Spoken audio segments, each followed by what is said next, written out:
मैं अपने पति राकेश के साथ गांव में रहती थी। मेरी शादी को 5 साल बीत गए थे। वैसे तो मुझे किसी चीज़ की कमी नहीं रहती थी, लेकिन एक बात थी जिसकी वजह से मैं बहुत दुखी रहती थी। मेरा पति नामर्द जो निकला था, वह काम से आते ही थका मांदा खा पीकर सो जाता।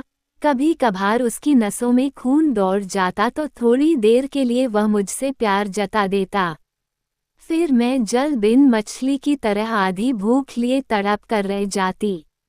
आज फिर बिस्तर पर निढाल पड़े पति को मैं आंखों में आंसू लिए नफरत की नज़रों से देख रही थी। आधी रात जवानी पर थी, लेकिन मैं तड़प रही थी। वजह मेरी कोख अभी तक नहीं भरी थी।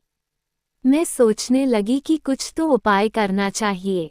पड़ोस की मधु को भी 5 साल के बाद बच्चा हुआ था। ये सब शायद स्वामी जी की कृपा थी जो मधु को औलाद सुख मिला। स्वामी जी पास के गांव में तालाब के किनारे आश्रम बनाकर रहते थे। मधु स्वामी जी के पास जाकर दवा और भभूत लाई थी। एक दिन मधु बता रही थी कि स्वामी जी दवा और भभूत देते हैं जिसे पति पत्नी को 3 महीने तक खानी पड़ती है। मैंने सोचा अब मैं मधु से मिलूंगी तभी काम बनेगा। ये सोचते सोचते मैं ना जाने कब सो गई। सुबह हुई तो मैं आंखें मलते हुए उठी। मैं जल्दी से नहाई धोई, फिर घर के सारे काम निपटाकर मधु के घर जा पहुंची। मधु अपने बेटे को खाना खिला रही थी। ये देखकर मेरे अंदर भी टीस उभरी। काश मुझे भी एक ऐसी औलाद मिल जाए तो क्या कहने। मैंने मधु के सामने अपने मन की बात कह दी। मधु हंसते हुए मुझसे बोली, बिल्कुल ना घबराओ बहन, मैं भी तुम्हारी तरह 5 साल तक बच्चे के लिए परेशान हुई। तमाम डॉक्टरों से इलाज कराया, लेकिन आखिर में स्वामी जी की मेहरबानी से ही यह औलाद मिली। तुम चाहो तो मेरे साथ आज ही स्वामी जी के पास चलो। वैसे स्वामी जी रविवार और मंगलवार को ही ज़्यादा औरतों की कोख भरने के लिए भभूत देते हैं और झाड़ पक भी करते हैं। चलो अभी चले, मैं आंखों में चमक लिए बोली और हम दोनों स्वामी जी के पास चल दिए। स्वामी जी की कुटिया एकांत में बनी थी। उसके आसपास 2-3 किलोमीटर दूर गांव बसे थे। स्वामी जी के पास जाकर हम दोनों उनके पैरों पर गिर पड़े और उनका आशीर्वाद लिया। स्वामी जी 6 फीट के हटे कट्टे कसरत बदन के मालिक थे। उन्होंने जब मुझको पैर छूते देखा तो मेरे उभार पर नज़र रखते हुए वे चिड़िया को जाल में फंसाने की बात सोचने लगे। मेरे सिर पर हाथ रखकर सहलाते हुए उन्होंने आशीर्वाद दिया, तुम्हारी इच्छा पूरी हो। मुझको ये सुनकर रोना आ गया। आंखों में आंसू भर कर मैं बोली, स्वामी जी 5 साल से अभी तक मेरी इच्छा पूरी नहीं हुई। अब तो मैं बड़ी उम्मीद लेकर आपके पास आई हूँ। वे बोले, मेरे दरबार से अभी तक कोई भी खाली हाथ नहीं लौटा है, बताओ क्या बात है। मुझसे पहले ही मधु बोल पड़ी, बाबा जी जो मेरी समस्या थी वही रीना की भी है। 5 साल हो गए हैं अभी तक इसकी गोद नहीं भरी है। ठीक है, कुछ पूजा करनी होगी, तकरीबन 2000 रुपये लग जाएंगे और तुम अपने पति को भी साथ लाना। परसों मंगलवार को पूजा होगी, स्वामी जी ने मुझसे मुखातिब होते हुए कहा। कुछ प्रसाद और भभूत देखकर उन्होंने मुझे और मधु को घर भेज दिया। शाम को मैंने अपने पति को सारी बातें बताई। मेरा पति राकेश स्वामी जी के पास जाने को तैयार हो गया, क्योंकि वह भी औलाद की चाह में तमाम ओझा गनियों मुल्ला मौलवियों को दिखा चुका था। राकेश हर पल अंधविश्वास में पड़कर अनाप शनाप सोचता रहता। उसे लगता कि किसी पड़ोसी ने उसके घर पर कुछ तंत्र मंत्र कर दिया है।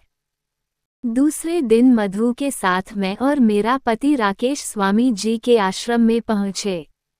स्वामी जी बोले, बेटा घबराओ मत, सब ठीक हो जाएगा, घर पर भी हवन करना होगा। अब तुम पूजा का सामान ले आओ, 7 दिनों तक पूजा करनी पड़ेगी, मंत्रों का जाप भी करना होगा। राकेश की आंखों पर धर्म की पट्टी पड़ चुकी थी। स्वामी जी पर भरोसा करके वह सामान लेने चला गया। इधर बंद कमरे में पहले ही एक गिलास में पानी भरकर उसमें नशीली गोलियां मिला दी गई थी। कुछ देर बाद स्वामी जी ने वह पानी मुझको पीने के लिए दिया, फिर मेरी जवानी का भरपूर मजा लूटा। इस तरह रोज झाड़ व पूजा पाठ का झांसा देकर स्वामी जी मेरी इज्जत से खेलते रहे। मुझको भी सब कुछ मालूम हो गया था, क्योंकि पहले ही दिन पानी पीने के बाद नशा छाया और होश में आने पर मुझे एहसास हो गया कि स्वामी जी मेरे साथ क्या कर चुके हैं।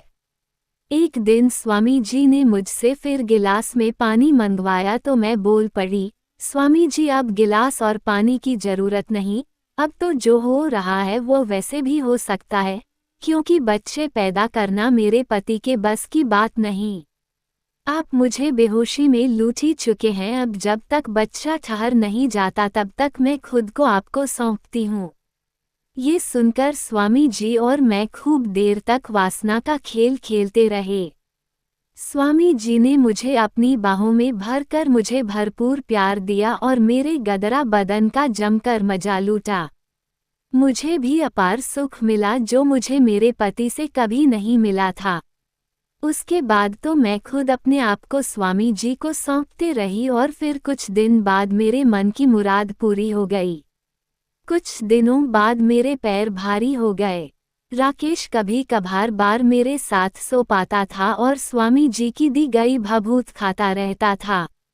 मुझको एक दिन सुबह सुबह उल्टी होती देख राकेश मुझसे पूछ बैठा, क्या पैर भारी हो गए? मैंने मुस्कुरा कर हाँ में सिर हिलाया। राकेश खुशी से समझाते हुए बोला, ये सब स्वामी जी की भभूत का कमाल है।